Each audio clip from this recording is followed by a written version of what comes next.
Hello and welcome back to the Atomic Cast. Today I am joined by Zahir. Zahir, say hi. Hi. And Ross. Ross, say hi. Hello. And I'm Tom. Hi. Cool. So today, as you probably guessed from the title, we are talking about Legendary Legions. Legendary Legions are a fairly recent addition to the game still, if you don't include the whole time we're off of COVID, because I'm just going to blank that out. So they haven't been around for that long. And the quantity that we have now, especially, is very recent. We had the Gondor one very early, and then there was kind of like a big gap, I felt. But yeah, Legendary Legions in general, boys, how do we feel about them? I love them. I love them. I'm all about the theme, and I'm all for it because yeah, it's just brilliant. I think it makes people want to take things from the movies, and like you don't get pre FAQ, you don't get your Lady of Light drop-ins and stuff like that. You have to stick to your scene from the film, and then you get some good buffs for it most of the time. I like them. Ross, what are your thoughts? No, I like them. I think with Lord of the Rings and with the fan base that you have and people loving the films and loving the books so much, it's sort of like, other than things like Star Wars, maybe it's probably like the only sort of tabletop game where people love where you can use theme to make it better and make people enjoy it more. I can't see sort of like in terms of like 40k and Age of Sigmar, it's not really like a theme sort of thing, is it really? Whereas I think Lord of the Rings is more tailored to it, and yeah, it's just fun, you know, taking bits from your favorite scenes or parts of the film and you know, being able to put it on a tabletop, and it's just quite fun thinking, oh, what if sort of thing. What if Théoden turned up at such and such and fought these lot, or what if, you know, Elrond and his Rivendell Knights turned up to fight against Gothmog's Legion and all that sort of stuff. It's just fun to think of it that way. So I think it's one of the games where so personally as well, I assume it's for a lot of people watching, I play Middle Earth strategy battle game for the Middle Earth section of it, not necessarily for the strategy battle game section of it. Yeah. There are probably better games out there if you want a tactical, in-depth game. None that Games Workshop make, because all the others are rubbish. But for Middle Earthy stuff, that is why I'm here. I'm here for Lord of the Rings. The Legendary Legions let you play with that, and it's really good fun.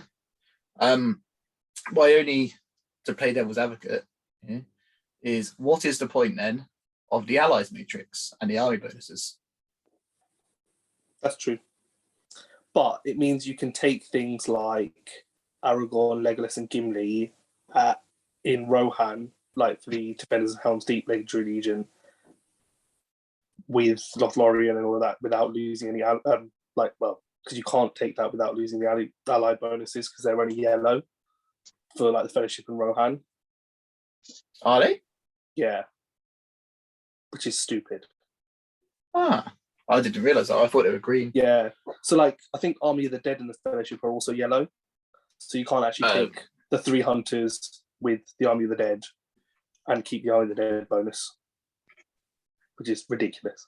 Delightful. Yeah. I think in terms of I think more in terms of competitive, the competitive side of it, the allied matrix is relevant and is needed just to stop, you know, ridiculous things coming together when they shouldn't be, like Gil-galad being allied with something which would just make things ridiculously powerful or strong and what have you. So it stops some aspects, things like that.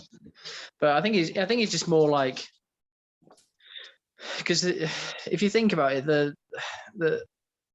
the Legendary Legions, they do still they don't focus on allies too much.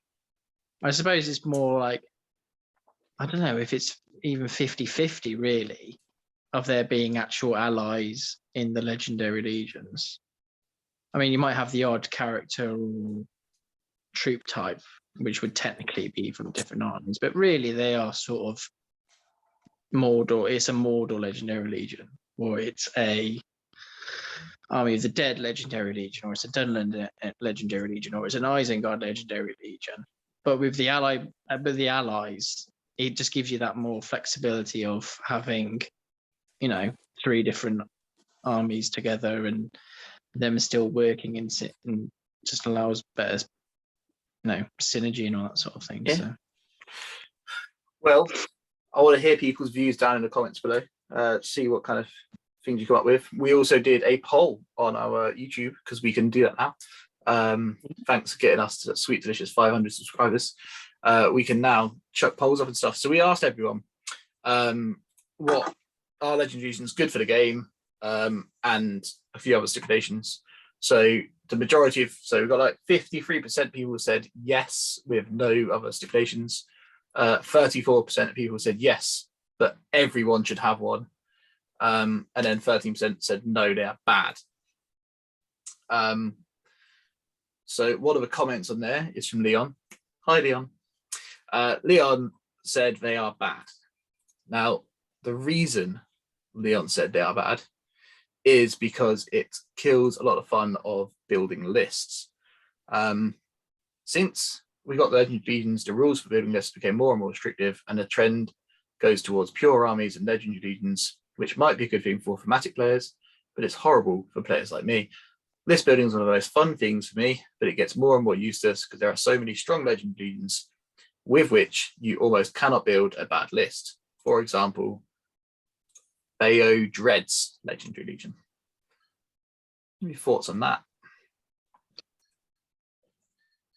I think that Games Workshop missed a trick here, where when they came up with the idea for Legendary Legions, they should have done a supplement like they did for War of the Ring with Battle Hosts, where they should have just released all of the Legendary Legions in one go.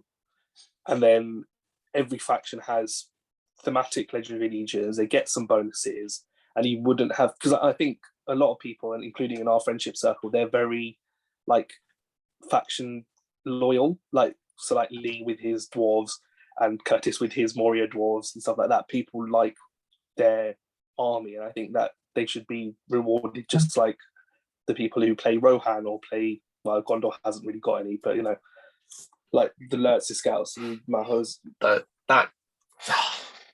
Gondor thing's triggering. Yeah, Gondor at War did not have got a whole book about Gondor. Got one Legendary Legion. I know. They could have had Defenders of Osgiliath. They could have had Defenders of Minas Tirith. It's just Atop the walls. Yep. Some kind of fiefdoms one. They could have had a Faramir's Knights one with just pure knights and Faramir. That would have been awesome. Ross, what do you think about the list building aspect?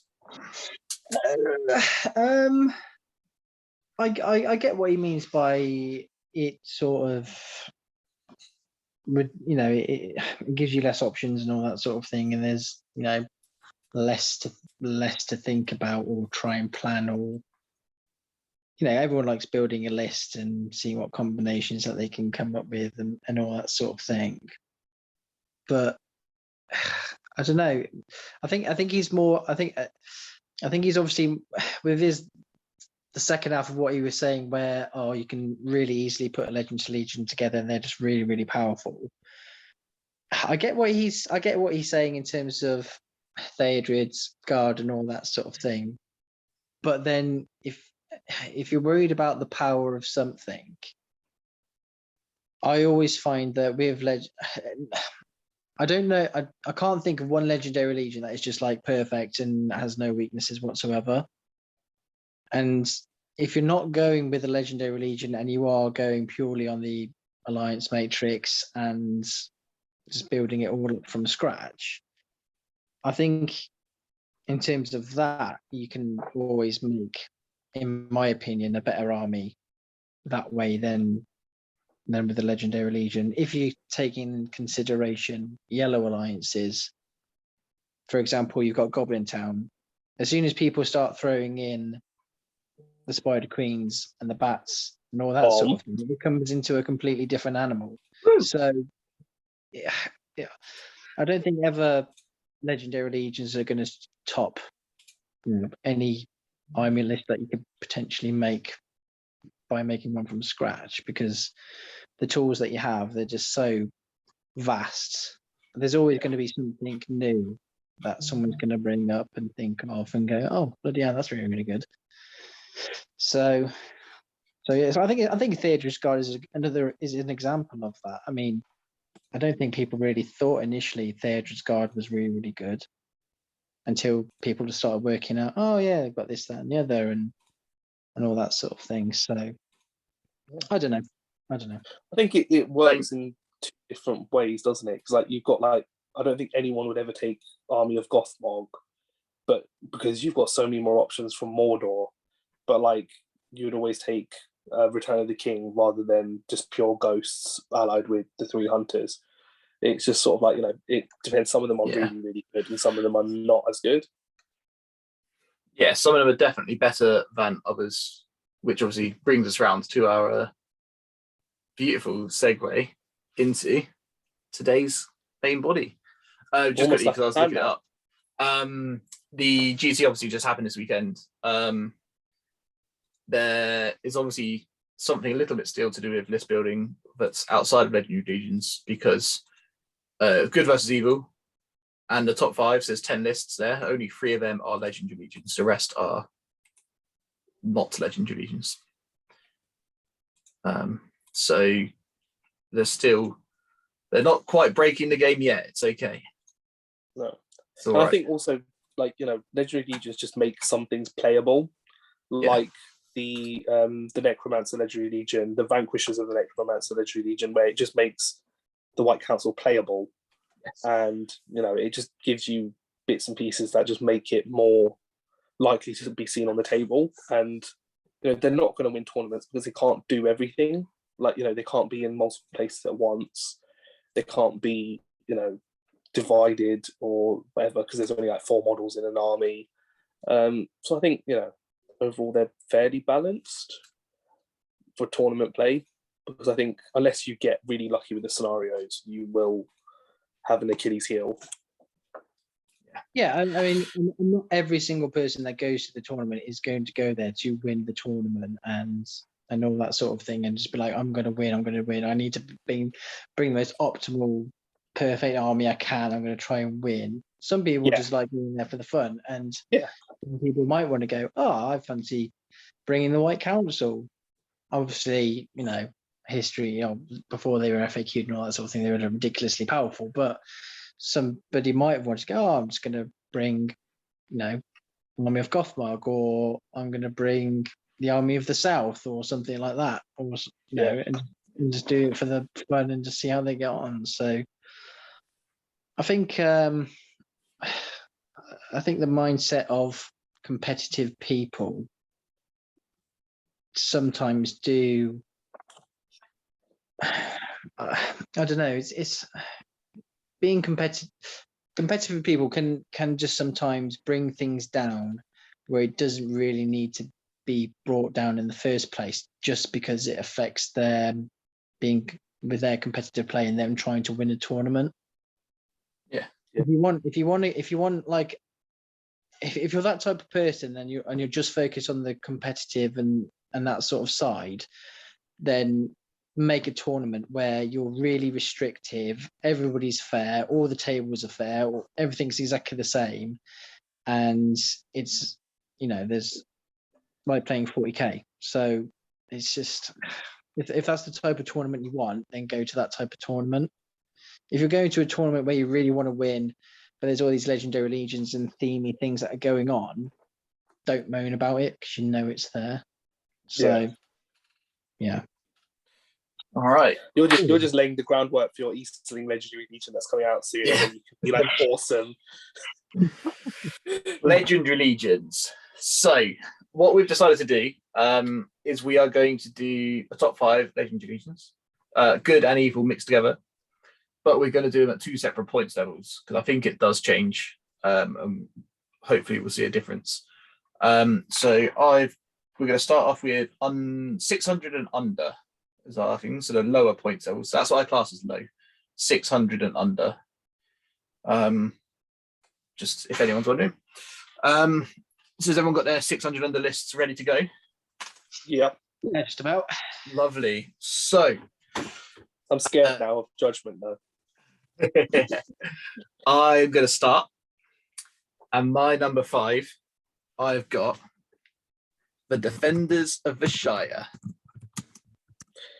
So have I. Oh, No. look at us. Look at us.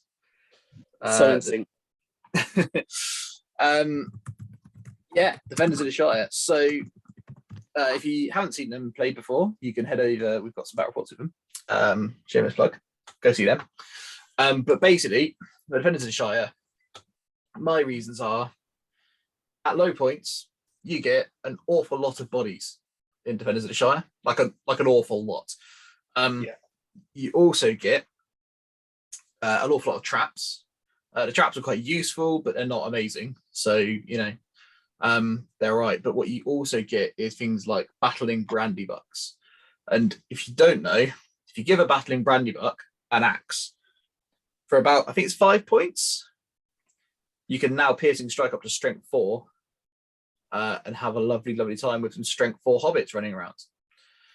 You could also have a whole bunch of sheriffs and Tookish hunters, so you've got lots of fight free going around. There's all kinds of buffs you can throw out. You've got Frodo throwing like a 6-inch banner around. They're just great. Lobelia is fantastic. I don't think she's in the list, is she? But she's cool. Is Lobelia in Defenders of the Shire? I can't remember. I'm pretty sure she is. Oh, is she? Sick. She's great. She's fantastic. We love Lobelia. But yeah, they're just really good. Zahir. Oh, the ambush special rule. Oh, Zahir, talk to me about ambush. Yeah, I was just about deep striking hobbits, which is just like the worst thing ever. But equally, I've got to say, I've used that psychological warfare advantage with goblin mercenaries, and it's just scary. You think, it throws you off your game if you've got a very aggressive army, but you're playing something where you've got to destroy the supplies. I've played it twice against. I've played against hobbits, destroy the supplies, and you're just like, I've got a really aggressive army. I want to be in their face, but I'm scared that they're just going to come over to my side and just destroy all of my supplies. It just plays with your head and it wrecks your game basically. So yeah, I think they're just really handy. And yes, you can take Lobelia in the Defenders of the Shire. Fantastic. I thought you could, because Lee has. Take everyone pretty much. You can take Fatty Bolger, you can take, just everyone. Nice. Cool. So that's ours. Yeah. Ross, who have you put in for your top 5, your 5th? Mine was the Shire as well. You get Defenders of the Shire as well? Yeah. Oh, sweet. Sorry, I missed that. Mate.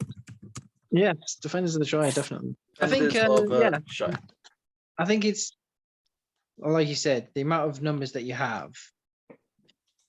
You can play actually surprisingly aggressive with hobbits, I think. If I was to play with hobbits, I would definitely be the aggressor, trying to get in as many traps as I can, try and get in as many, 3-on-1 hobbits as I can. Obviously, there's you do have your weaknesses. Shooting's a big one, especially like elves and all that sort of thing, and Harads and all that sort of thing can be a problem. But yeah, I think it's just a cool legion, really. You've got so many things you can bring, so many different ways to play it. It's just it's just really, really good. And if you've never ran into 50 throw stones before, you are a lucky man, because God, does that hurt. It's horrible. It's gross. Cool. Number 4. I have got, I can't remember what the technical name for it is, so I'm just going to write down what it actually is. I've got Helen's Legion. That's my number 4. Nice. I don't know much about it. I know Helm. I know what he can do. I know he's really, really good. I was trying to think what he can bring with him. what he gets in his Helm's Legion is a few things. Dirty. He replaces Theoden kind of as that +1 fight buff for Riders and Royal Guard and stuff like that. It's just everyone. He gets the Defenders of Helm's Deep style spears, throwing spears counter spears. Okay, that's cool. He gets a 3 point of might. He gets a 3 point of might every turn, and free hero, and he can call a free hero at combat every turn. He can get 2 3 points of might a turn. Ridiculous. He is just very good. It basically turns Helm into an absolute monster. The problem with it is that you can only really bring a couple of lads with him. You can't really bring named heroes with him. So that's why at low points in particular, it's really good for me, in my opinion. Some people fall into a trap of running Helm's Legion as an all-mounted force, but I think it works better with a large foot contingent, so that you can maximize the throwing spears. You can check some Royal Guard on foot in there with throwing spears as well. So you've got like fight 5 shenanigans happening. And then a few mounted bodyguards for Helm, and that's about it, really. I think that's all you really need. Otherwise, I'd be like big block of foot troops. But yeah, that's my thoughts on Helm. I'll pipe in now because mine's later on. But yeah, I think just all of the Rohan Legendary Legions just make Rohan better. With the they're just so good. Just with the rank and file, just being able to go, I've now got 2 lines of infantry rather than 1, having just shield and throwing spear on the front, just normal guys, and having Royal Guard behind throwing spears just means you just got infinite throwing spears, and you've got fight 4, fight 5 if Helm's around, and it's just just insane. It's just really good. Ross, who have you got as your number 4? My number 4. So my number 4 is it's a bit controversial, but I've put Assault on Helm's Deep as my number 4. I've probably put it down a lot lower than most people would say. Assault HD was your number 4. Interesting. Talk us through it. Why have you put them on there? Well, I've played against Assault on Helm's Deep a few times, actually. The first one that comes to mind is when I played at your tournament. I'm just trying to think of the points. I'm pretty sure it was like a 450 or 500 points. When Leon was my first game and he brought Assault. Ah, yes. At 450. 450, yeah. And yeah, it's just I understand why they're powerful. I understand how they're strong with the ballistas and all that sort of thing. But I've won every game I've played against it, and I think it's really, really good. I think it's really strong if you play it right. But again, it's not one of those that can be built however you sort of really fancy it and it be really strong. It's the ballistas that do all the work. So if you have like 2-3 ballistas, it's just like it's just ridiculous and it's really strong. It's why it's up there. But again, it's the ballistas that are the strong side of it. Everything else to me isn't that really big of a deal. So it sort of swings and roundabouts, really. It can either be really, really good or it ain't that good. It just depends on how you build it and how many ballistas you have. But I just think with how well it's done in like the results of tournaments and things that I've seen and how high it lands and how well it does, it is worth mentioning and it is worth being in the top 5 in my opinion. But I think you just got to be a bit careful and thinking how you want to build it. And as I said, it does just rely heavily on the ballistas, and it doesn't work for every scenario. So, but yeah, but also just really boring. Sorry, but it's just just boring. I've played against it 3 times now. I have won against it. Have I played against it 3 times? No, I've only played against it twice. And I won once and lost once. I've only played against it once in a tournament setting, and that's the time I lost. But that's because I was playing that as if I was the ringer in that tournament. So I was playing it for funsies and just charged straight into it. But you know, the one I won, I just hid behind terrain for the entire game, and my opponent had a terrible time. I think it's because obviously the ballista doesn't work the same way as like a catapult. Obviously, it goes through your lines. So as long as you're sort of facing it in the right direction and sort of sidestepping with it only hitting potentially one guy and the guy behind him, and obviously as long as you've got your hero protect, if you've got your hero, as long as you've got your sort of sacrificial lamb, as it were, around, you can hinder it quite a lot. I think the reason why I've put it in the below 600 rather than above 600 is because I think when you get to the above 600, you're taking probably 2-3 ballistas, and then you're just filling out with the troops. And I think at that point, it's sort of it's easier for you to then break them because you've got more chance of having the blinding lights. You're having more bigger heroes coming against you. Whereas if you're going less than 600, you're still likely going to have 2 ballistas. Yes, you're going to have less troops, but I think the ballistas will do a lot more damage and hurt an army that's 600 and less a lot more than a 600 plus. So I think controversial statement indeed. I think that's my thinking. Because I disagree with that. I also disagree with that, but we'll come on to that later. It's all right. Exactly. So here, who have you put as your number 4? I've put both Isengard Scout Legions. Okay, so you put Ugluk Scouts at number 4. That's controversial in my opinion, just putting them there. so I'm just going to jump ahead a little bit, and I'm going to put mine because I put them at number 3. All right, then I put Helms at 3. Oh, okay. So cool. To save you some time. Yeah. Okay. I think I'm gonna put them. They are in mine. They're at my number 2. Ooh, what? Ugluks. Ugluks, yeah, just Ugluks, no lets. Okay, right, there we go. We're filling this out now. Look at that. There you go. Right, so let's talk about Ugluks. I think Lurtz has its merits too. I will say that. Controversial opinion. Lurtz has its merits at like 450 and below. Yeah. That's what I was going to say. I think that once you get above the 450 mark, you want to be bringing some orcs. But I think up to 400, 450, I think Lurtz is brilliant because you've got the fight 4, strength 4 Uruks that are just moving.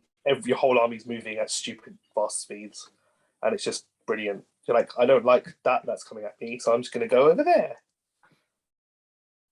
With the whole. So why is Ugluk Scouts on the list as here? Why is it good? Because it's brilliant. It's just the animosity, and you just got some really cheap but decent heroes, and you can just take so many. You can just take so much. You get so much might. You've got a good few strikers. You can just use your orcs expendably if you want to, and let the orcs do the killing. It's just a good all-round mixed force. Yeah, so if anyone doesn't know, quick rundown on Ugluk Scouts. So you get Ugluk, and normally you're going to take Malheur as well, which is your second choice. And then your third will probably be Grishnak. So you end up, that's 9 might, right? Yeah. So 8? Oh, is Malheur only 2? No, Malheur's only 2 actually, Yeah. So that's 8 might. That's your standard kind of 450 point list, isn't it? So you're looking at 8 might there. Normally at 450, you're looking at like 4 or 5 might, maybe 6 if you're feeling fancy. So already you've got more might than everyone else. Then once Malheur's in the list, you've got the Marauders. So everyone's got an 8-inch move.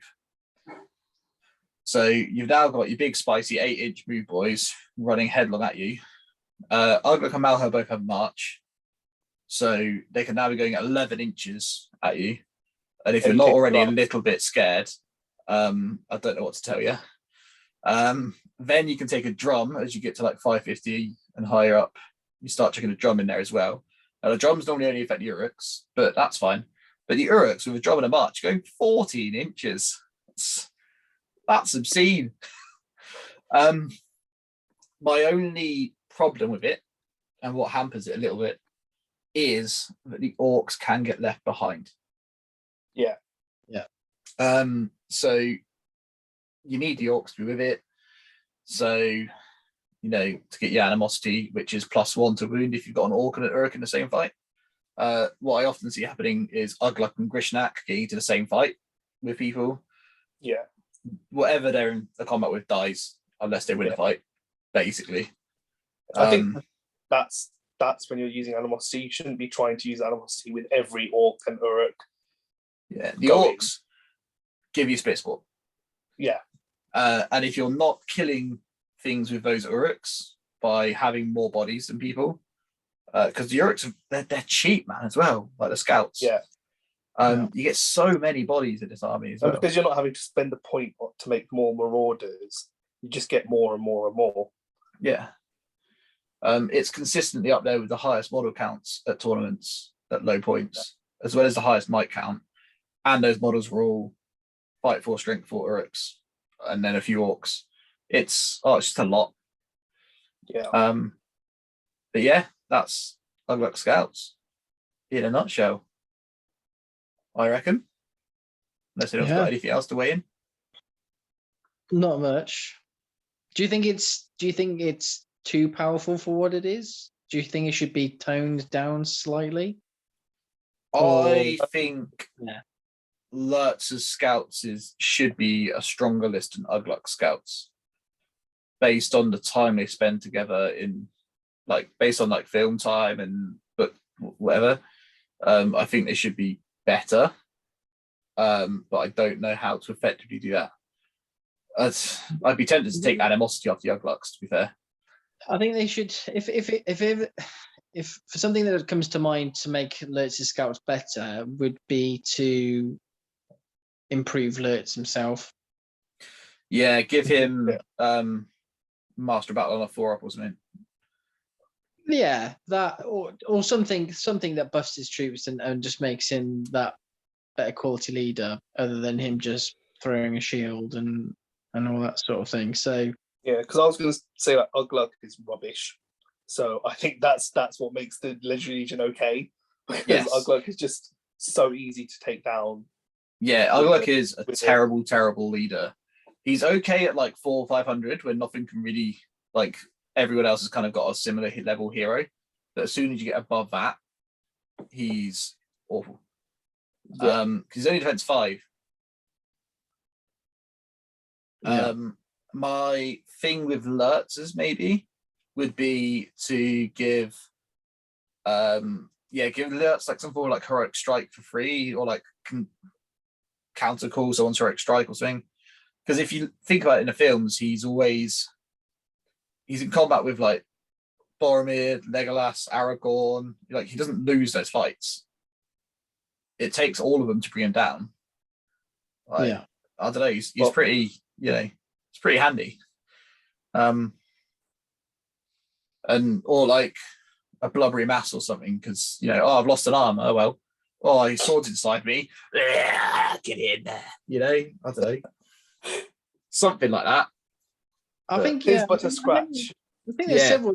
If you're going by purely the films, and thinking of the films and how Lurtz is through in the films, because to me, obviously, it's the films that the game is more surrounded with. Yeah.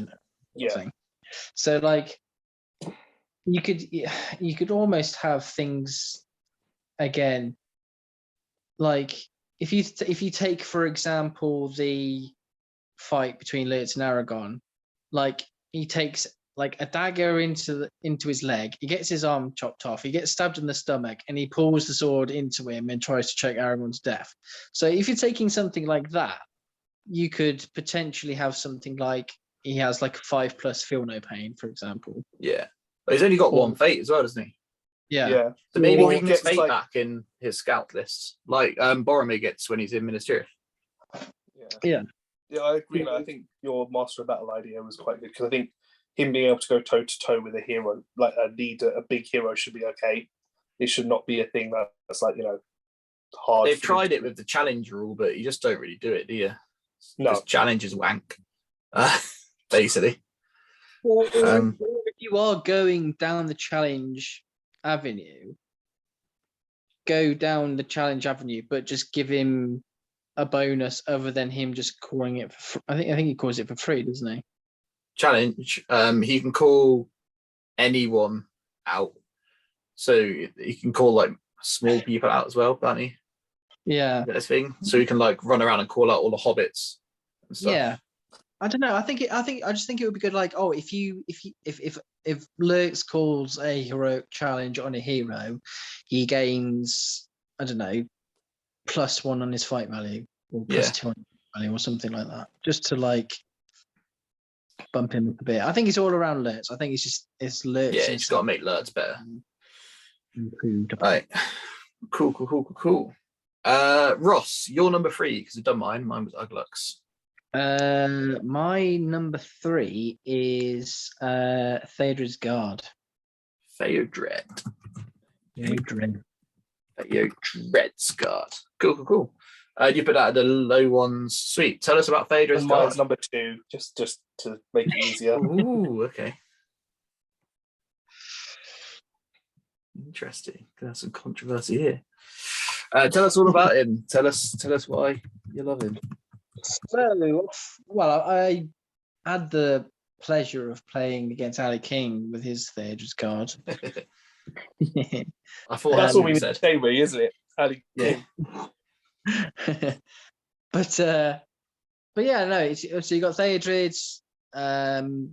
He's the nutty commander who just wants to go into every fight he can, charges all the enemies.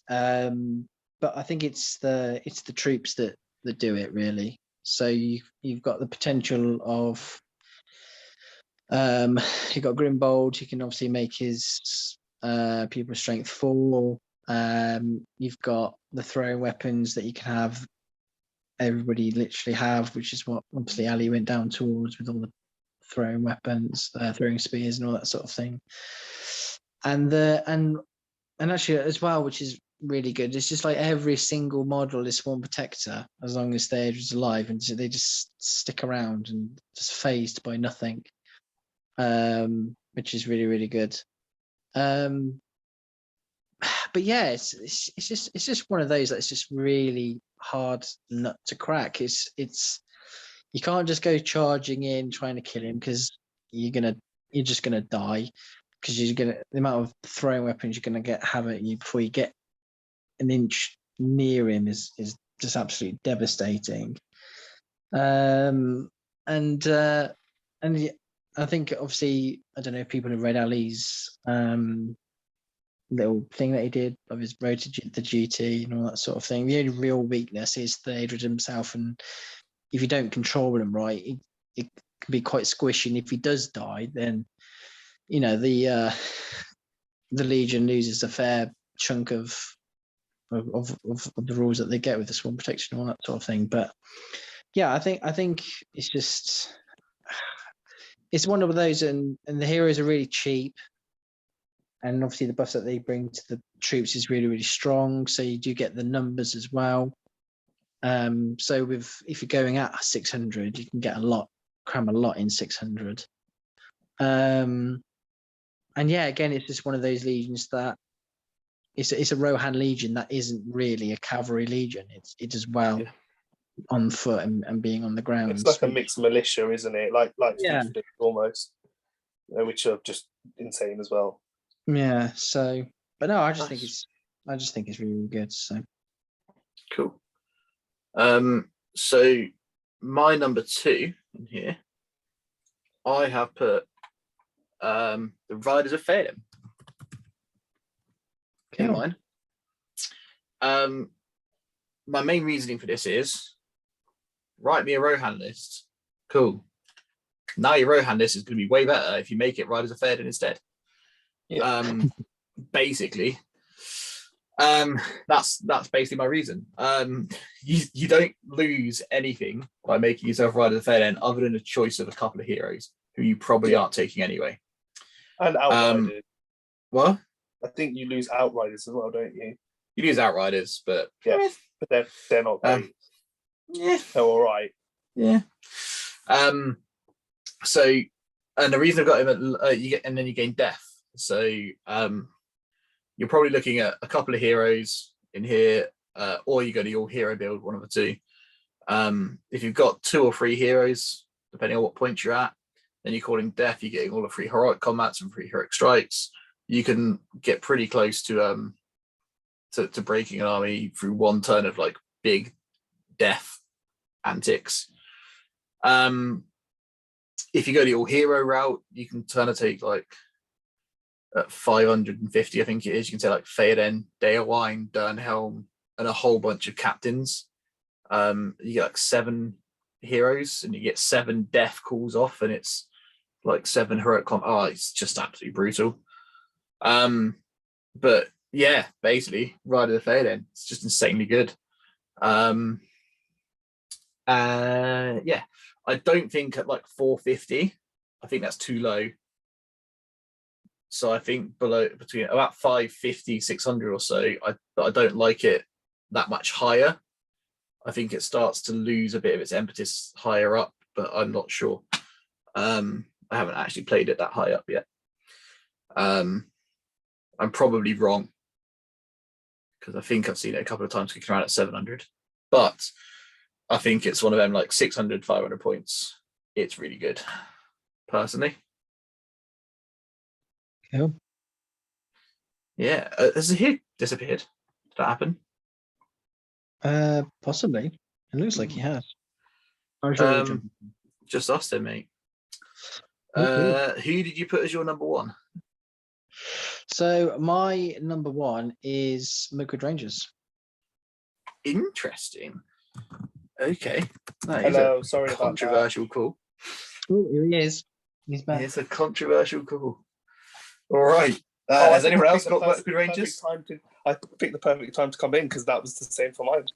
Is that the same as yours? Oh, yeah. Jeez. Okay. All right. My internet decided to kick in at the perfect time. Not as controversial as I thought then. Or my complete non-inclusion on the list is more controversial. Go on then, lads. I think the reason why you may not have put them at your number 1 is because you probably haven't played them enough, and I don't think people have really had the time to really unlock what it can potentially do. I've played 9 games with them now. You've played 9. You've played quite a few of them. Yeah. And what's your win-loss ratio? Don't let me down. I think I've lost once. Oh, okay. No, maybe twice. Lost twice. Twice. Well, what were we playing again when you lost? Goblin Town Spider Queen combo. Points level? 550. Okay. So Spider Queen put Brewlings out, charged into the Mirkwood Rangers, shot after shooting for the turn. By the next turn, they were in combat. And I was just completely overwhelmed. It was on breakthrough as well. Right. Okay. So yeah. All the scenarios that I've lost with them on has been like objective grabby scenarios. Right. Yeah, I think with that kind of scenario, you just need to be aggressive with them because they're still 5 troops. Yeah. Yeah. Potentially. I don't know. But it just, I think the sweet spot for them still needs to be found. I think you need to know. I think if I was to use them, it would be the between sort of 450, 500, 550 mark, I think. Yeah. Getting towards 600, maybe a bit too high for them. And obviously 600 plus, no way would I take them. But yeah, I think so. Just going through what they can do. Obviously, you've got every person has bows. You've got Legolas, who is the bowmaster, Ontario. And obviously, unless you want to take captains, obviously. And obviously they've got everyone's got the knife fighter special rules. So obviously if they get outnumbered in the fight, not including Sphere Sport, but if they get outnumbered, then they go +1 in the attack, going up to a maximum of 3. I think is the same for everyone, is 3. And then with the Legion, obviously, if you buy trees and all that sort of thing, you get a is it like a 6+ feel no pain? Yeah. If you buy 3. And obviously you've got the Elven cloaks and all that sort of thing. And Legolas has got something else. I know he gets the knife fighters. He gets the knife fighters, yeah. I wasn't sure. But the shielding rule, you're forgetting. And obviously, yeah, the big one I was about to come up with. The big one is the shielding. And reroll ones to wounds. And the reroll ones. And hatred spiders. And hatred spiders, yeah. Die, Spider Queen. Yeah, I was going to say. He hates the Spider Queen. He still died from the Spider Queen. But there we go. I killed the Spider Queen. Oh, you killed her. Oh, that's all right then. Yeah. That's all right then. But yeah, I think the potential damage output that they can put out is really, really good. I think that obviously the big negative, which obviously people would wish they had in this Legion, is a banner. But obviously you have the shielding rule. So you're always going to be using 2 dice anyway. Even if it's just a 1-on-1, I'm more than likely to constantly shield till I'm at the right place where I know either Legolas or Tariel have done enough just themselves to make things easier for me. But yeah, I think they're absolutely quality. They'll outshoot anybody because nobody will be able to shoot them back. Legolas is just going to ping at heroes and wound leaders and all that sort of thing like nobody's business. Tariel is just a murder machine when she gets going. And yeah, I think just obviously they're really low defense, but the fact that you can constantly shield and everyone's at least fight 5 is just really, really good. So that's my thought there. I think mostly for me, Mirkwood Rangers are good up until the point where you have to start taking captains. I think once you've maxed out Tariel and Legolas's warband, then that's where you should stop with that Legion, I think, personally. Whether it's taking an extra couple of Sentinels to max up the points. I just think once you've got a captain involved and you're taking a 3rd warband, then it's too many points. You should go for something else, personally. Yeah, I can see potentially like a captain helping out sort of very end of game, like calling his march, getting what troops you have towards the end to the objectives and where they need to be to help try and win the game, and make things difficult at the end. But other than that, to be honest, for me, it was just more that like once you've got that 3rd warband, because Mirkwood Rangers are 14 points, you're going to be losing. Like, you're going to be facing a massive horde army with probably about 30 odd models. And I just think that then you will be swamped, and when you're defense 3, they will be able to survive the shooting, and then they'll get into combat and they'll still be outnumbering you so much that they can just do a lot of damage. Personally, that's what I think. Then and also another big thing I've completely forgot about is Wood Elf Sentinels, which are so good. They're amazing. Unbelievably good. I think with Wood Elf Sentinels, I think you do have to play them a fair bit because there's a lot of like little things that you can do which actually have a big impact, but just aren't blatantly obvious and really easy to see. Yeah. And like one thing, I think if you watch the most recent SW Miniatures game, which Lee played, and he had a Wood Elf Sentinel there, and he just did a simple thing of just moving an orc behind the lines of Jamie's orcs. So literally like 3 fights, they were all trapped. It's just little things like that instead of just the obvious, moving somebody here or moving somebody there and that sort of thing. It's just little things like that, just kind of like a big impact. So I think they need to be piloted well, but what they can do is really, really good. So I'm gonna shut One up of now. my biggest reasons for not putting them on, to be honest, is because they're incredibly boring. I love the idea of the Ranger forces. I love the look of the Ranger forces, especially the Mirkwood Rangers. They are so pretty. And the models are gorgeous, aren't they? Oh, yeah, And it's so good. just, it's like proper. I love the vibe. Like when I play like D&D, I often plays like a Ranger type, stealthy, sneaky boy kind of character. That it's well into my stream of things that I love. But my God, are they boring to play with or against? Like I've had games that have gone 20 minutes out of an hour and a half time slot. It's just, yeah. And there's ways of shutting down the shooting threat. And then I find that once the shielding stuff sounds good, but I found in practice, you still end up, like if you lose that fight, you do die.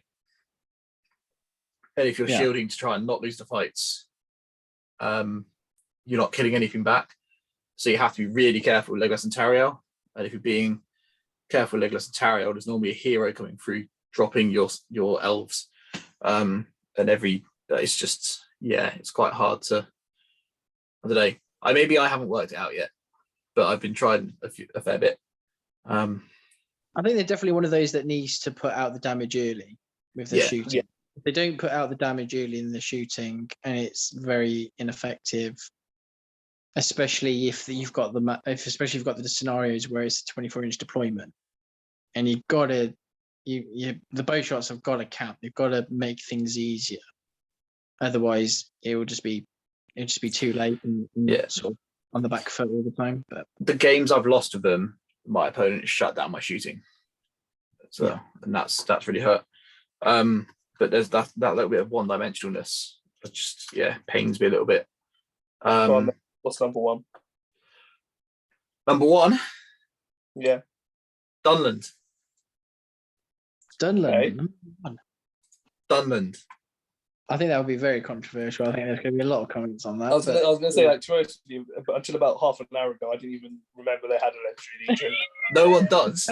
And the only reason you don't see that legendary legion is because of the financial costs of buying all of that Dunland.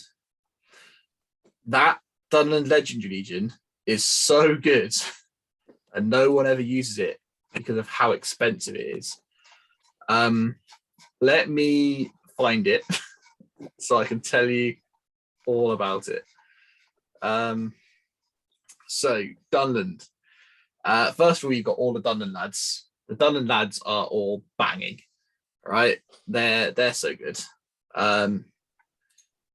Gorulf is just an absolute unit. Let's pop this open here. Boop. Cool.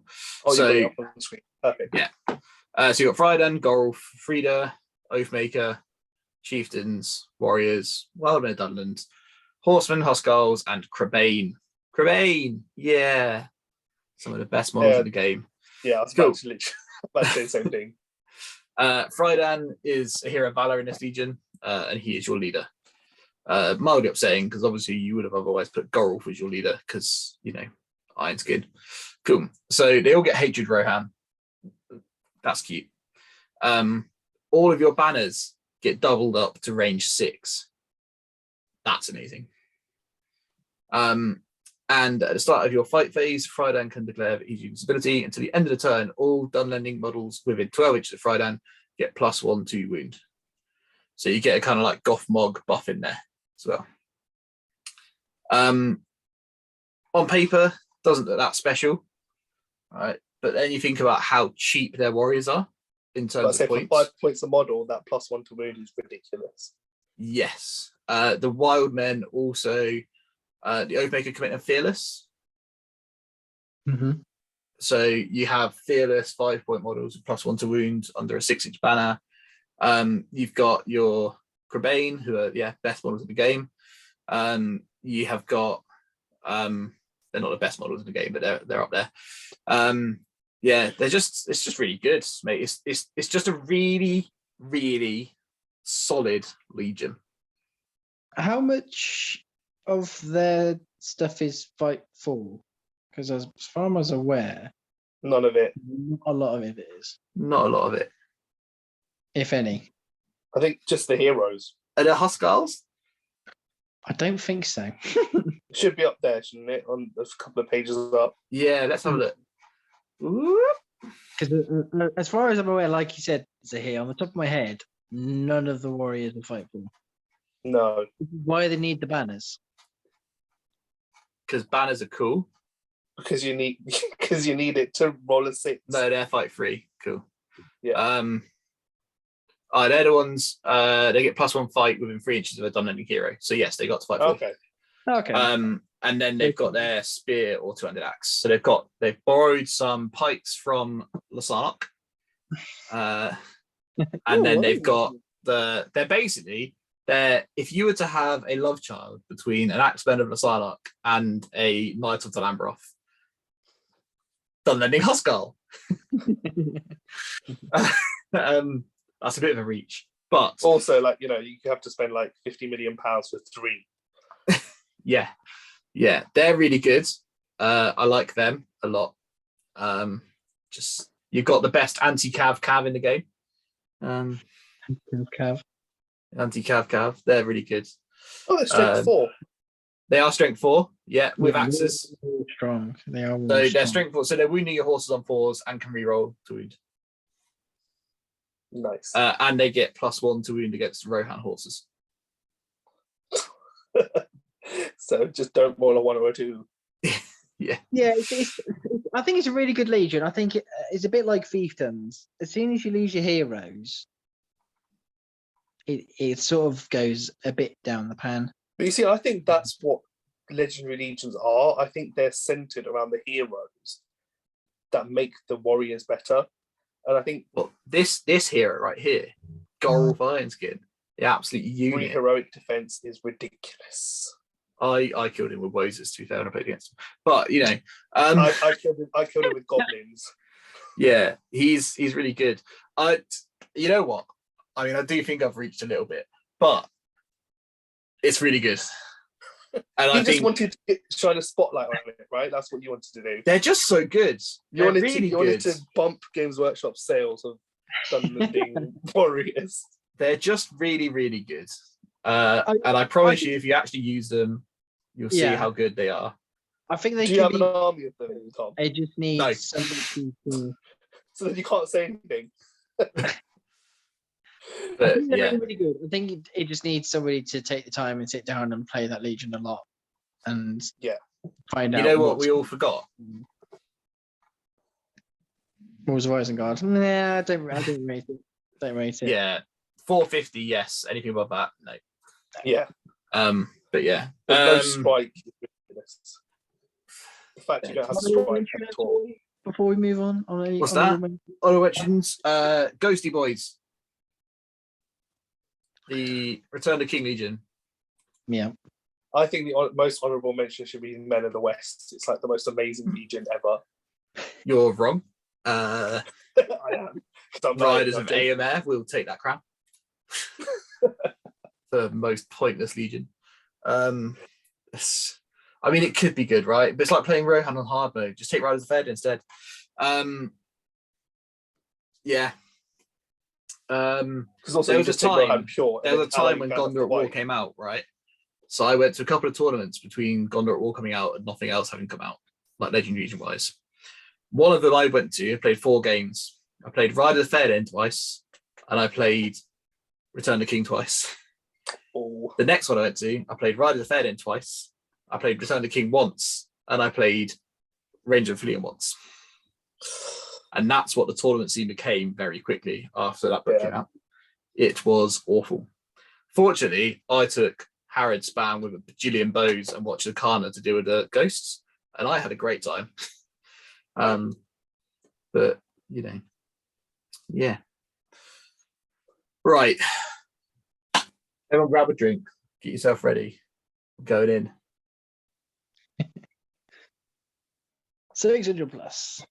How was Pancake Day? Everyone have a nice time? Yeah. Last bit of pancake. We had 1 pancake though. You had 1? Bro. You reminded me, and then I went downstairs. I ran downstairs and made some. I had 2 savoury and 2 sweet for dinner. Nice. But yeah. Right. 600. Who's going to have the most controversial pick here? Put your predictions I in know the chat. I definitely am, because I've picked something that I've had amazing success with. So, oh right, yeah. If you're still here, by the way, don't forget to like, subscribe, jump in the comments, let us know what your top and 5 ring are. that bell. Ring that notification bell. Head over, if you're inspired by New Legions, head over to our website, buy the models from our website. That's the best way to financially support the channel. And go and join us on Facebook at Atomic Cards, because there's like 70 people on our Facebook and there's like 500 something of you here, and that's a travesty. But yeah, Nobody uses Facebook anymore. Nobody uses Facebook anymore except old people. But you know, Tom. I literally only use it with GBHL. I've not posted a single thing like on my personal Facebook in multiple years. If you go down my thing, it's like all the happy birthday posts, and then like 2 things down, it's all the happy birthday posts. It's great. So starting off with number 5,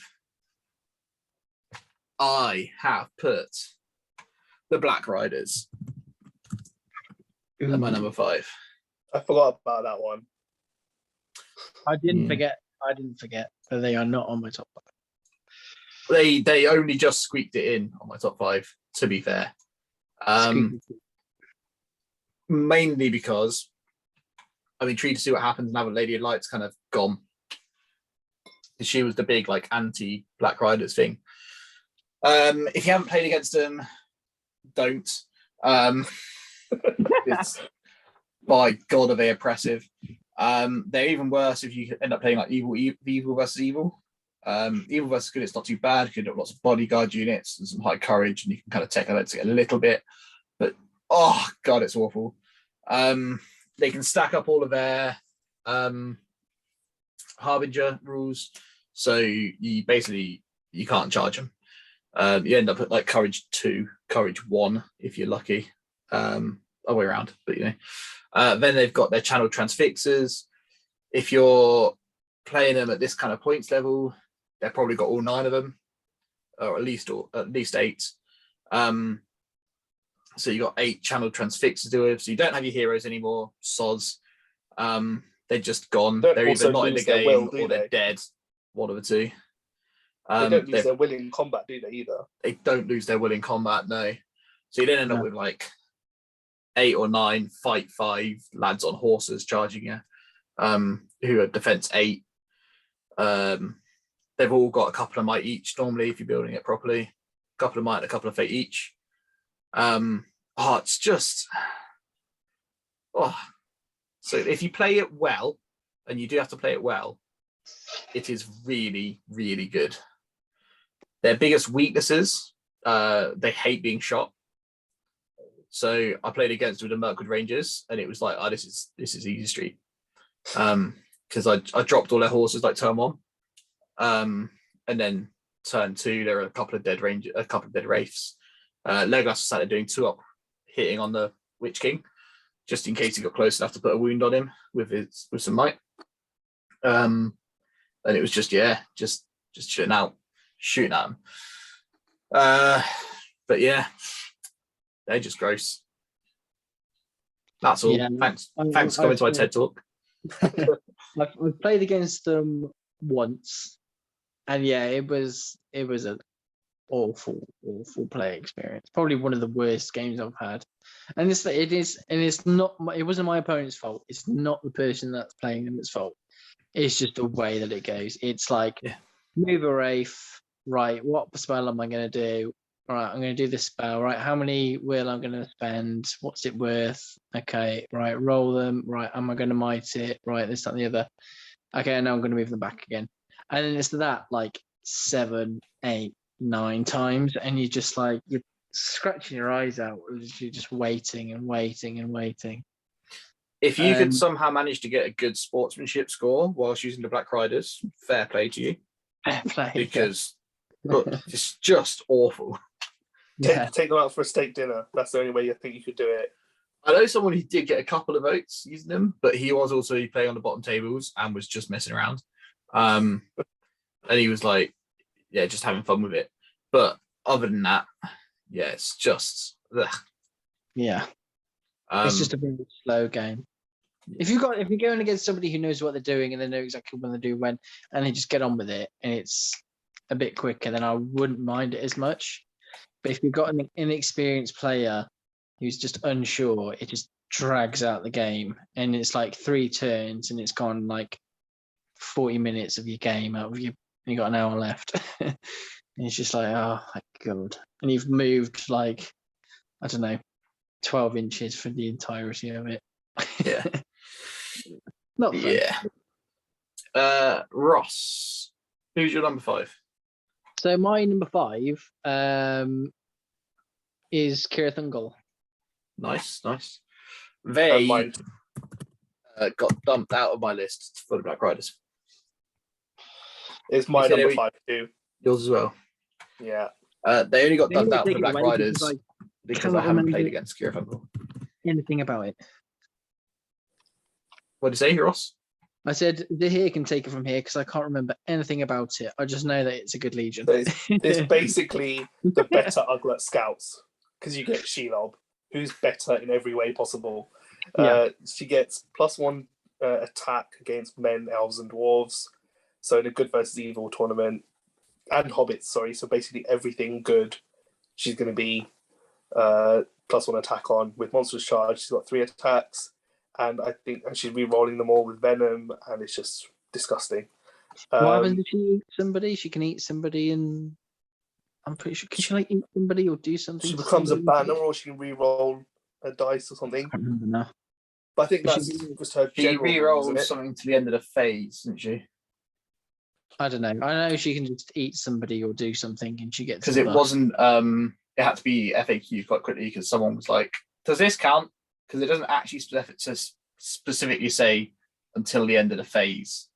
It just says she can do this. Her move phase, so long as she's not engaged in a fight, Shelob can choose to kill and remove a friendly model within an inch of her from the board. If she does so, Shelob can re-roll any number of dice when making a dual roll. But it doesn't say for that turn. No. So I think they've FAQ'd it quite quickly to say for that turn, yes. Not for the game. That would be amazing for a 5-point orc. Right, you just do it first turn, bam, done. Cool. Yep. But like, thing is, if she's on the charge, she's gonna get 3 attacks. She can re-roll them. Insane. If she's on the charge, she's almost as good as Spider Queen. Yeah. Yeah, I was gonna say. The only thing that lets her down is she could run away. And if you roll like me, she will. Even with 6 will, I would still probably mess up, even though she's coach 4. Somehow I'd still be able to do it. You also get big shaggers, don't you? Yeah. And he can take his armor and shield, which is amazing because like the whole theme of it is it's meant to be like, in War of the Ring when he doesn't have anything, but you can still take it, which is brilliant. And then you get animosity as well, which is brilliant. And because you're both moving at the same pace now, it's a lot more effective. Yeah, I do. It's one of those ones where I've looked at it and I kind of want to try it, but also metal Mordor or a guy. Yeah, that's what puts me off. But six for 20 quid is not bad. Yeah, compared to some of the stuff. For now. Get your orders in quickly, people. You've got until next week. Our lists are amazing. We know everything we're talking about here. Yeah. Nice. Number 1 and 2 in Britain at the moment. Yeah. No, I think he's a really good Legendary Legion. I think just quickly going over quick, Shagrat. Obviously, he's the only, one of the only 3 wound, 3 fate evil, orky sort of dudes that are fairly cheap that you can take. So as a leader for the Legendary Legion, you're less worried about losing those leader points and all that sort of thing. Obviously, you need to be the 600 plus to take Shelob and all that sort of thing. I'd still take Shelob at 450. Would you? I'll take Shelob, Shagrat, and a warband, and then Gorbag and a warband. I'll just do it. Because I think it's pointless not taking this Legion without Shelob. Yeah. You've got half of the rules are Shelob, Yeah. in this Legion. The time to take then. Just for fun, but then I'm never right, so. Nice. Right, my number 4. Let's see it. I've gone for the Depths of Moria, aka the Balrog Legion. What about that one too? Now, 600, 700 points. Insane. Beautiful. More than that, I'm not so sure. But yeah, 600, 700 points, I think is fantastic. I'd like to get him out and try him. I need to pin out my goblins. But yeah, just unwoundable Balrog. Amazing. I've played it twice at 450. Yeah. It's ridiculous. Unbreakable goblins unless you wound the Balrog. That's what I meant to say, sorry. It's fantastic. The board wide drum. Yep. Fantastic. Because then you've got, does that stack with the Balrog's Ancient Evil? Don't see why not. The -1 from the drum. And look, there might be a rule in the Balrog's rule to say it can't stack with something else. Yeah, potentially. Because you can't stack the Balrog with, say, for example, a ring wraith. I mean, they're two separate rules. Yeah. You can't stack them. But yeah, it's just really good. You can get Black Shield Shamans in that list as well, can't you? Yes. Which are just really good. So you basically have like your standard warrior list and then chuck a Balrog into it, and now the Balrog's your leader, and you can't be broken unless they win the Balrog. Once you start getting up towards like 800, 900,000 points, things start being able to more effectively kill the Balrog. I know at low points, Goblin Town will do it. What is it? Yeah, that's what I did, which is ridiculous. I tried to play the Balrog Legendary Legion at 450 twice in a tournament. It was not pretty. But I did 11 wounds over 2 games, which I was just chuffed with. That's it basically. Possible. Mega Balrog. That's the reason for that list. It's just cool that there's more things to do with him. He's a bit more interactive than just a great big thing that moves 6 inches. And you get the I can set you on fire now rule. Yeah. And the you can't shoot me, la la la la la. Yeah, which saves him from siege weapons, which is quite nice. And yeah, it's a bit more fun to play. Ross.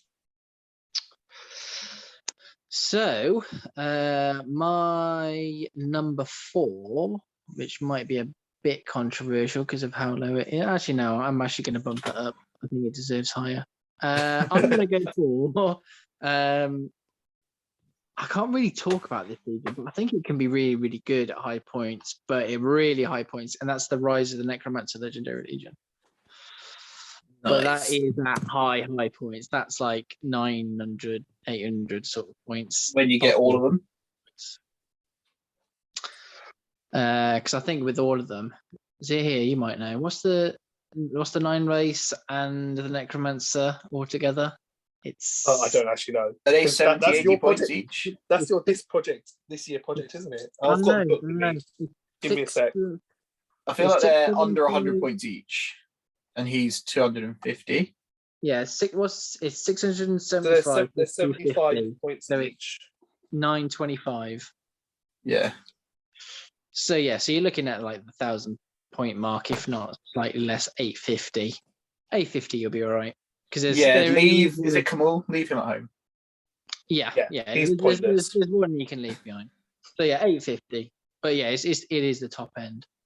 And what can I say really? So Necromancer, again, just an absolute beast. I think he's very much can be a hero killer, a bit like a mini Sauron. Obviously, he can chuck the things that does the wound curse, which is like 12 inches or something. Which curse takes your fate, isn't it? Ross, did you just say that the Necromancer's a mini Sauron? Yeah. Well, I know he is, but he's actually Sauron. I know he is actually Sauron. I like that it says He's that a in the mini rulebook as Sauron well. in terms of the spells and all that stuff he can do. I'm just It's teasing. FAQ. It's the spell that's the FAQ. It's either the Fate roll or the Wind roll. I'm pretty sure it's Curse is fate, isn't it? Curse might be Fate, yeah.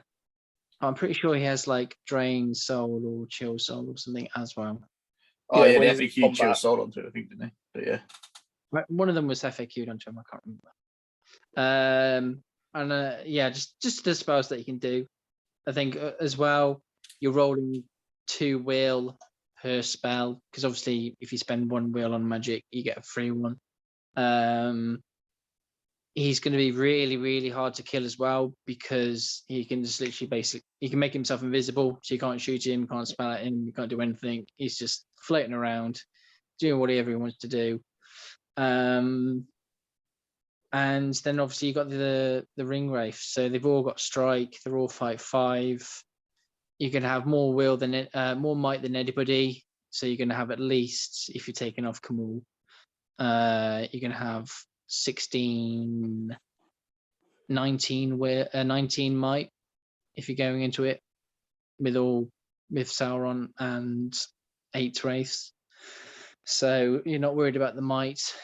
And it's just all the little tricks and things that the wraiths can do. So I think it's one of those that you need to play, you need to practice. It's not something that you can just pick up and you'll win with, because of the scenarios. You're going to struggle with objectives and all that sort of thing.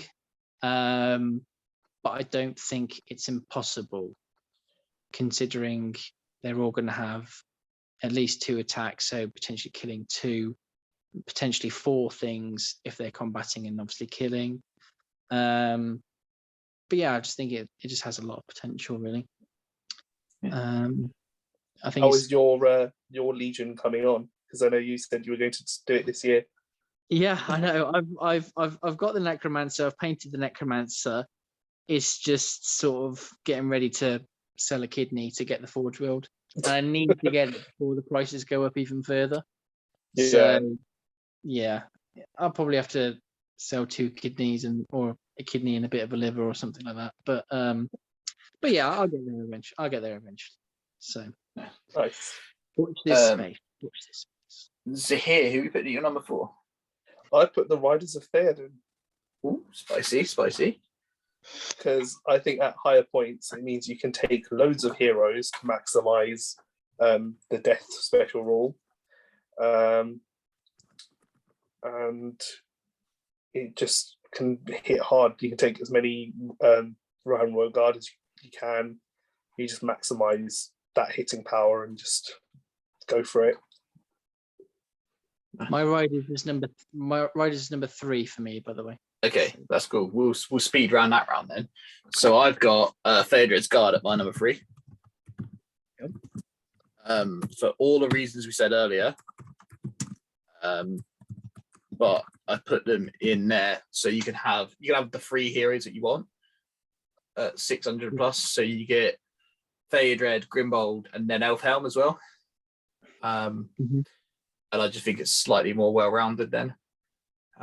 Personally, because I don't think you want Phaedred in combat the whole time. I think you want to keep him back, and then unleash him. So I'd bring it up to the higher points. You've got Grimbold and Elfhelm who can play, basically. But yeah, and it's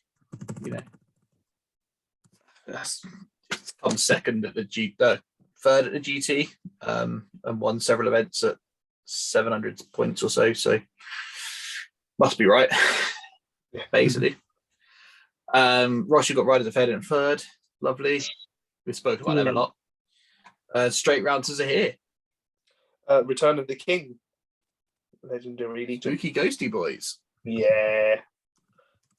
Because I think that at lower points, you're just not getting enough bodies in. You're not maximizing what you can take. And the fight 3 can be a bit of an Achilles heel. So when you're at lower points, you're really suffering. I think that's why. Especially with Aragon only being defense 5. Yeah. It's because I played against at wall in Reading last year. I played against Return of the King, and I was against my Easterling.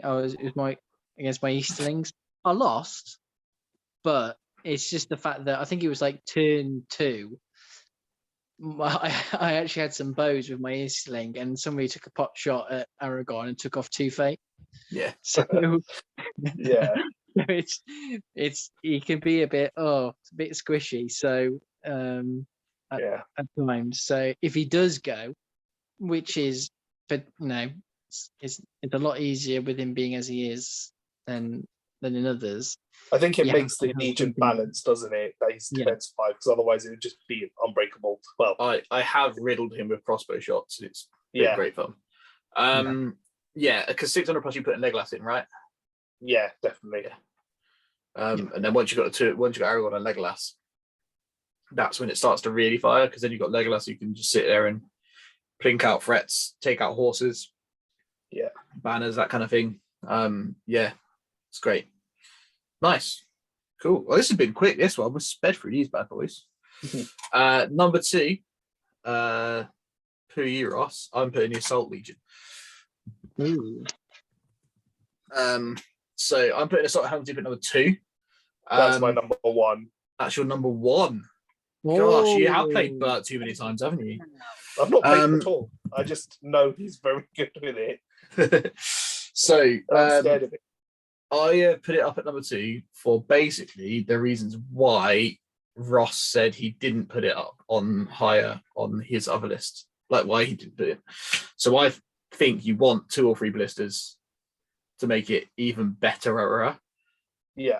1 doesn't quite do it. 2, with the rerolls that you get, is almost like a guaranteed hit every turn. And if you get to 3, you're laughing. At those points is where you're also getting a bomb in. So you're getting like 2 ballistas and a bomb, or 3 ballista. Once you've got 2 ballistas and a bomb, there's not much, like, if the heroes of the other guys make it to you from the ballista fire and your inevitable 10 plus crossbows, they're then going to get bombed, and then they're going to get like just mobbed by Uruks. So I think it actually plays better at these higher points, because you're seeing more big targets for the ballistas to hit. When you're playing lower points, you're either facing, so like, let's say you're playing like Ugluk Scouts, for instance. There's 1 ballista shooting into you. Yeah, it might take out Ugluk, but the rest of the force are going to hit you. And it's a bad example because it's Uruks on Uruks, but it's going to hurt.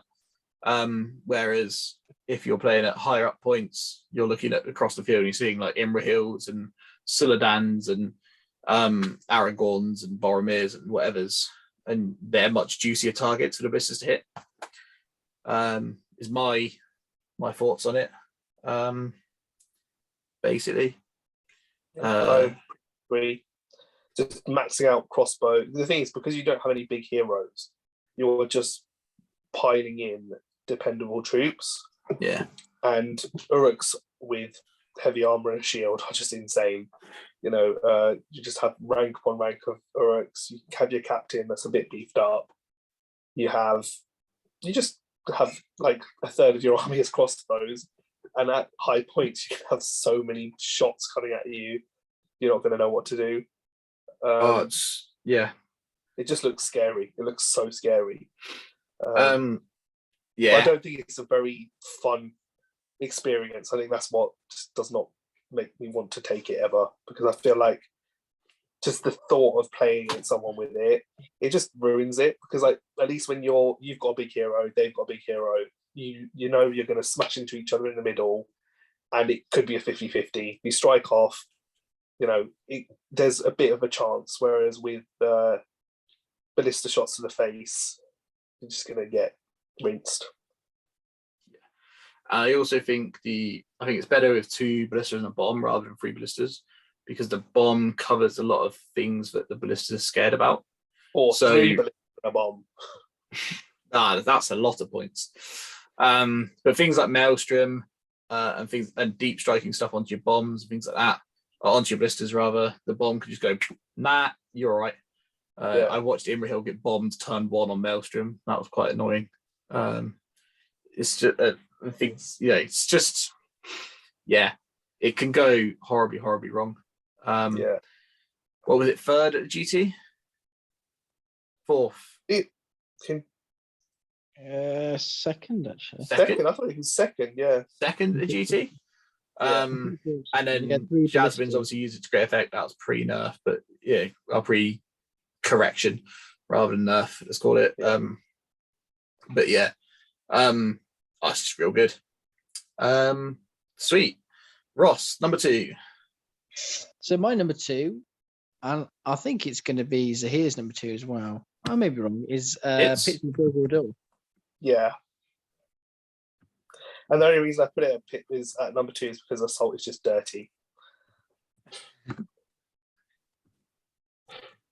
Cool. Okay. Why? Because it's so much fun. Yeah, it is. It is good. It is fun. I think it struggles with the low points, especially definitely. if you're bringing the Hunters Orcs, because I've played Pits of Gold, Pits twice. Just call it Pits, yeah, it's fine. Yeah, I'll call it Pits, Sweaty Pits. I've played it twice at the lower points end, below 600, I'm pretty sure. Beating them both just simply because it's just too easy to break if you have the Hunters Orcs. I think if you do play at low points, you have to go, in my opinion, if it was me, I would be going pure Gundabad. But even then, it's the fight 3 as well that struggles and doesn't help, which means you got to do even more with Azog, which means he's even more at risk of fluffing and doing things wrong and coming against a hero that can sort of blunt him a turn and cause some damage. And again, a bit like an Aragon in the Return of the King, he's only defense 5, so he's at risk of shooting. So yeah, he's got to be at the 600 plus. We have lots of troops that can manage the force and just allow Azog just to hit a small area, but just absolutely obliterate. And it's just that priority special rule as well. It's just so good, so strong. Yeah. And again, it's the psychological thing of just scaring your opponent with it. When you're going to do it, yeah, exactly. So, but yeah, definitely at high points. I was just trying. What other heroes can go with it? Is it just him and Captain? Keeper of the Dungeon. Keeper of the Dungeons and Captains, yeah. Yeah. So yeah, a lot of it is on Azog. You do have decent troops. You obviously got the Warg Riders and all that sort of thing, and the Wargs. And you get bats as well, don't you? You get bats. No, that's the problem. Just you don't literally get just Hunter Orcs and Gundar lads. That's it. Yeah. So and Wargs. You can take Wargs by themselves. So, but yeah, I just think it's a really, really good Legion. It's Azog, but it just has its weaknesses. So, but yeah, I'm sure Zahir will fill in more. He's played. Well, yeah, I think shooting is its real Achilles heel. It's just you're gonna get shot off the board. I think it needs to be taken as a mixed militia. Like it needs to be taken. You need to take front line of Gundar lads to start with, just to absorb all the bow fire.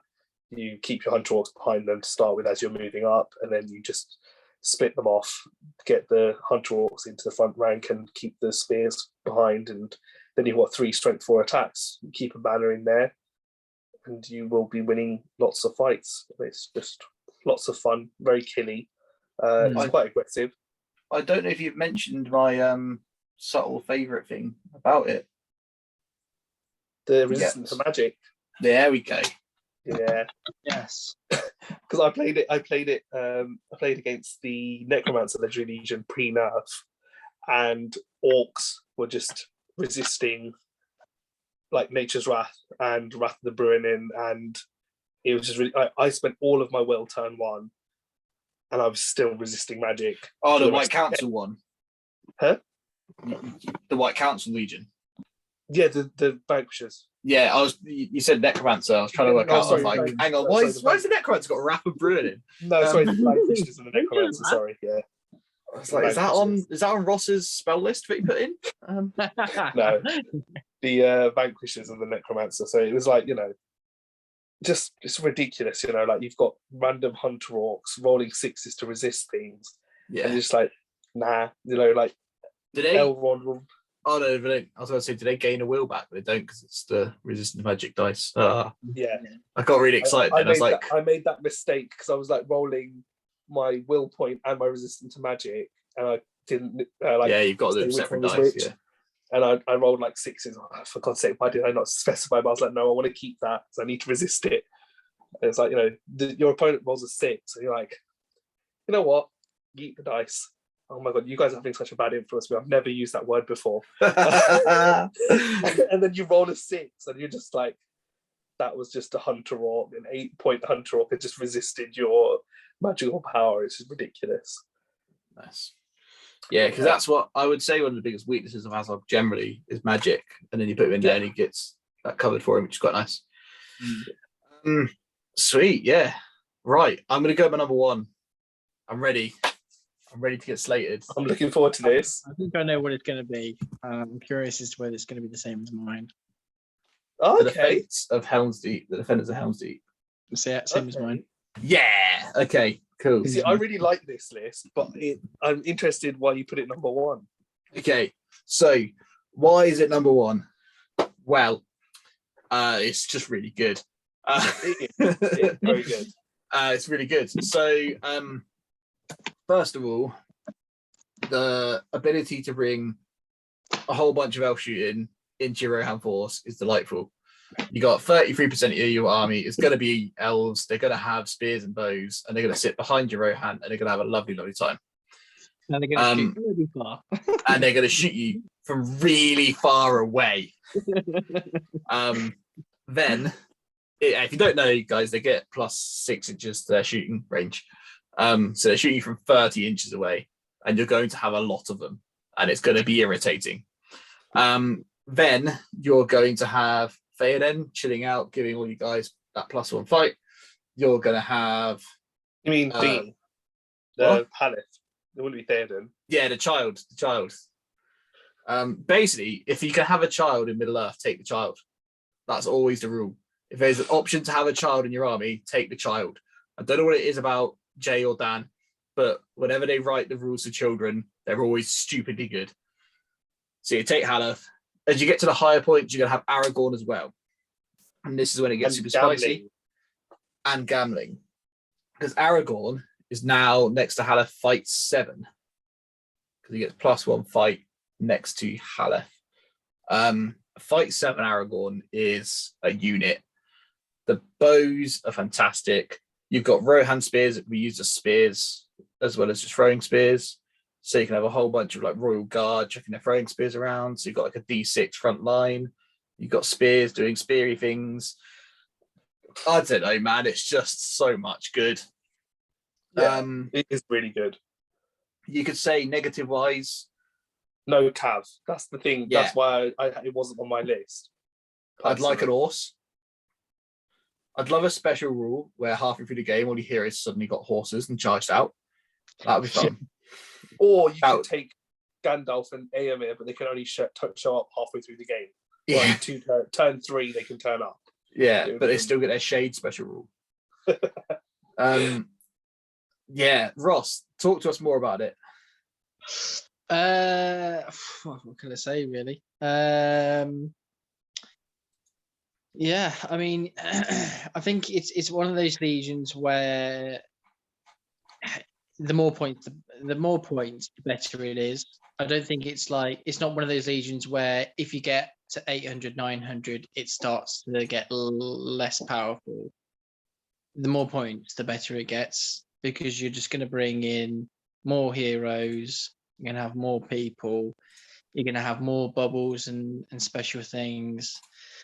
Obviously you can focus hero heavy if you wanted to, but it's the whole way that it works together. So I mean, a lot of people what I've noticed, a lot of people, I think it's because of obviously him being so cheap and it being more on the lower point side. Obviously, you've got Haldir.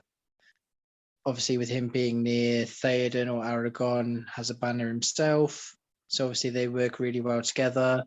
You've got things like Gamling, obviously giving his 1 point of might to obviously the Rohan heroes. You could stick in like obviously when you get higher points and higher points, obviously you can start sticking in the less obvious heroes. You can start sticking in the King's Huntsman next to Gamling, with him like popping off heroes and monsters and getting all of his might back, and obviously getting a free one with Gamling all the time. It's just how they synchronize together. It's just awesome. I didn't even realize they had this fallback to the keep special rule. Yeah, that's really good. Yeah. So if they're broken, warrior models get +1 to the courage, and they can reroll failed courage within 6 Theoden. Yeah, which is great because it means even if people charge Theoden and shot off his standfast, he's still that's so good. And the thing is, Haleth has 2 wounds and 2 fate. Yeah. Yes, for 30 points. A child who is 30 points, boss up all your Rohan warriors, and has defense, heroic defense. He only got 1 might, but he's put him with Gamling. Gamling gives him back his might. Infinite heroic defenses with a banner. It's just insane. And infinite heroic shoots for your bows, which is also very good. Yeah. I think I would take Haldir to start with and then maybe upgrade him to Legolas. Honestly, I would always take Legolas with 30-inch bow. Is just ridiculous. I think at like 450, I'd take Haldir. And like as you go up, I'd put Legolas in. Yeah, because I took it at 555, and I just took Legolas, and he was invaluable. It's the it's also a little bit of theme, I guess, with Haldir, but also he's not because it's not in the books. Where are my Huorns? You can put on walking trees. Yeah. Do the throwing spears count as spears in this one as well? Yeah. That's what makes Rohan legions so good. It's just like every single one has that. Yeah, fighting ranks there is.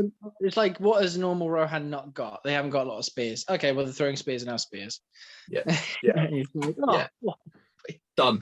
Rohan is suddenly so much better. Cool, yeah. Nice. I would like to change mine to Defenders. Honorable mention, I didn't put in Kira Fungal. I do think Ugluk Scouts is still quite good at the high up points. Really? I've actually lost to it more at high points than I have at low points. Okay. Because you can spam, I guess. There's just so much of it. Yeah. Like, so much. And once you get Schnagger involved as well, so you end up with, like, Ugluk, Malher, Grishnak, Schnagger, and Uruk Captain. Like, there's so much might.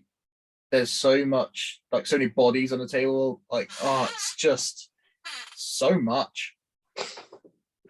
Riders of Fairden would have also, I dumped them out last minute. Just Rohan Legendary Legions.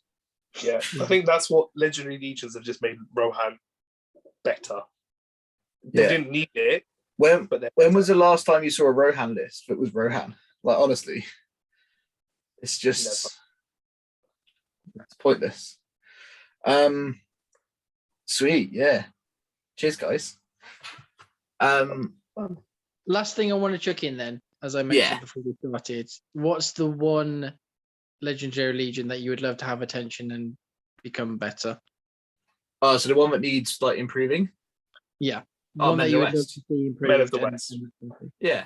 The Men of the West should be really cool, but it's not. The main reason it's not, I think, is you lose an awful lot of what's good about those armies. So you lose all of the elite troops, for instance. And the fact that you can't mix and match the troops in the warbands. That's just painful, because that's what you want to do. Like the point of bringing Men of the West is that you have lots of different troops all kind of standing together, but you can't really do it because it doesn't work well together. They don't. Yeah.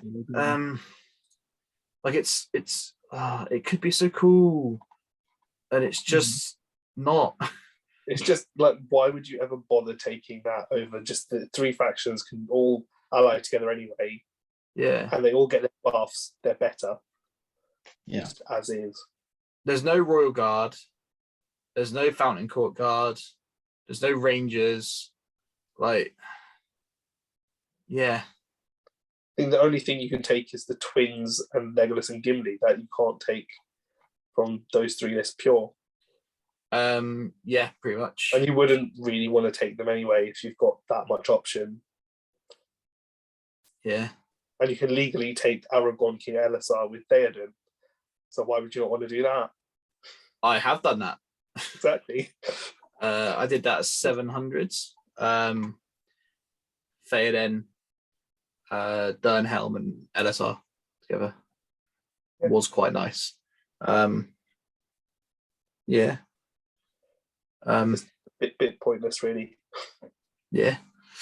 Yeah, basically, just a bit crap. Also, you can't even take eagles in that, can you? No. No. It's like, what's the point? You can't even take the eagles. It's like if the eagles could like come on from any board edge and like, you know, that would be awesome or something like that. You know, that would be really cool. So the other thing that's on my mind is always like, I mean, the Breaking the Fellowship one can be really good, but can also be awful, depending on scenario. Yeah. But then you've got sort of the Grand Army of the South.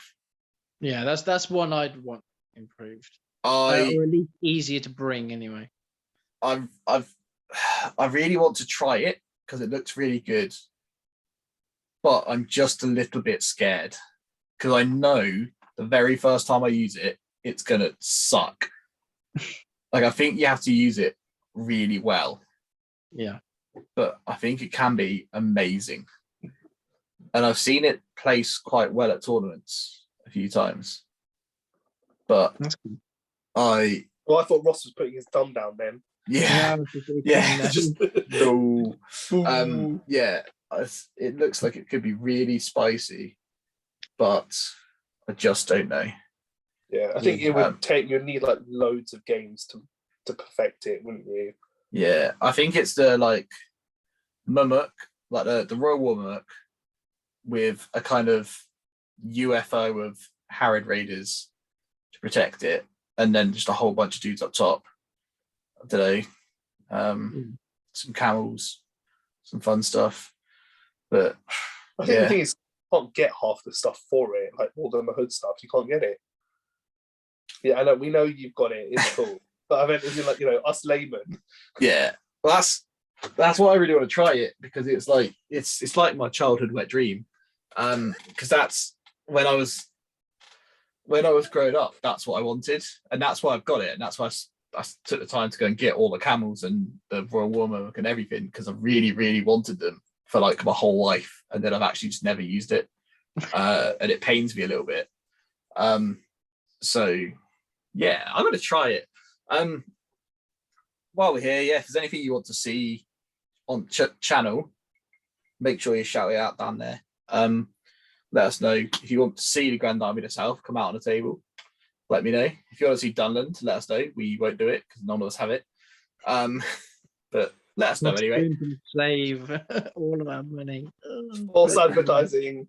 If anyone wants to donate an army of Dunland to us. If anyone wants to send me a Dunland army in the post, let us know, and we will store it at the channel and use it forever. Send me a message. I'll send you an address. Donate an army of Dunland. Happy days. Otherwise we should probably go now. It's been a long time. It has been a long time, yes. As always. It's been a long one. But yeah, thanks for sticking with us, lads. As always, if you're still here, like, subscribe, ring the bell, and let us know in the comments what your favourite Legendary Legion is. Thank you, and good night.